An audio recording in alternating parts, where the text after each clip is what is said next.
لیکن کلاس آج کا جو ہمارا مضمون ہے وہ ہے ہمارا وطن پاکستان۔ سب سے پہلے تو وطن کیا ہے؟ وطن سے محبت ایک ایسا فطری جذبہ ہے جو ہر انسان بلکہ ہر روح میں پایا جاتا ہے۔ جس زمین پر انسان پیدا ہوتا ہے، اپنی زندگی کے شب و روز گزارتا ہے، جہاں اس کے دوستوں، والدین اور بزرگوں کا پیار پایا جاتا ہے، وہ زمین اس کا گھر کہلاتی ہے۔ پاکستان ہمارا پیارا وطن ہے اور ہمیں اپنے وطن سے بے حساب محبت ہے۔ اس ملک کا آسمان جب رات کو چمکتا ہے تو آسمان پر چمکتے ہوئے ستارے ہمیں یہ احساس دلاتے ہیں کہ اس ملک کی زمین ہی نہیں، آسمان بھی ہمیں بہت پیارا ہے۔ جب اپنا قافلہ عزم و یقین سے نکلے گا، جہاں سے چاہیں گے رستہ وہیں سے نکلے گا، وطن کی مٹی مجھے ایڑیاں رگڑنے دے، مجھے یقین ہے کہ چشمہ یہیں سے نکلے گا۔ پیارے بچوں، ہمارا وطن پاکستان جو ہے، اس کے بارے میں ہم جانتے ہیں کہ اس کا آغاز کیسے ہوا۔ ہندوستان میں مسلم دور۔ برصغیر پاک و ہند ایک وسیع اور عریض خطہ تھا۔ یہاں مختلف قومیں حکومت کرتی رہی تھیں۔ عرصہ دراز تک یہاں ہندو قوم کا غلبہ رہا۔ 712 عیسوی میں اسلام کے مایہ ناز جنرل محمد بن قاسم نے سندھ کو فتح کیا اور یہاں اسلامی حکومت کی بنیاد رکھی۔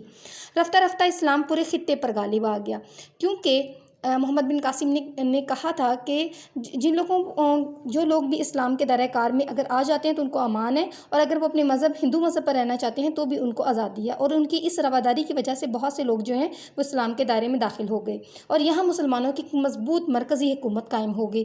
اس طرح مسلمانوں نے پورے ہندوستان پر 750 سال تک نہایت شان و شوکت کے ساتھ حکومت کی۔ یہ دور تاریخ میں بلا شبہ سنہری دور کہلاتا ہے۔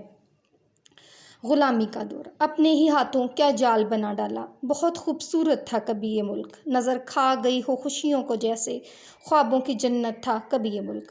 آخر پھر غلامی کا دور آ جاتا ہے، آخر مسلم حکومت زوال کا شکار ہو جاتی ہے، یعنی اس کو شکست ہونا شروع ہو جاتی ہے۔ اپنوں کی کوتاہیوں اور دشمنوں کی سازشوں کے باعث اقتدار کا خاتمہ ہو گیا۔ انگریز یہاں تجارت کی غرض سے آئے تھے، لیکن انہوں نے یہاں پاؤں پھیلانے شروع کر دیے۔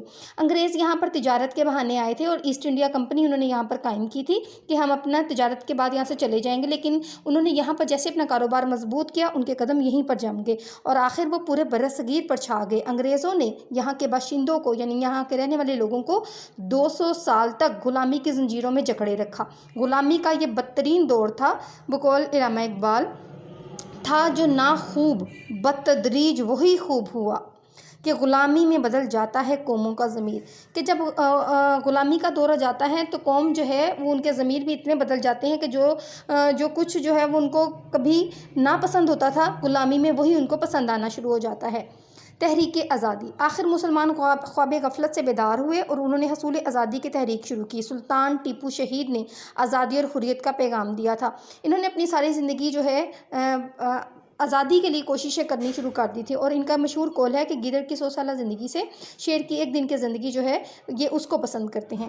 اب قوم کو سر سید احمد خان، مولوی نذیر احمد۔ سر سید احمد خان وہ ہیں جنہوں نے مسلمانوں کو تعلیم کی طرف آمادہ کیا۔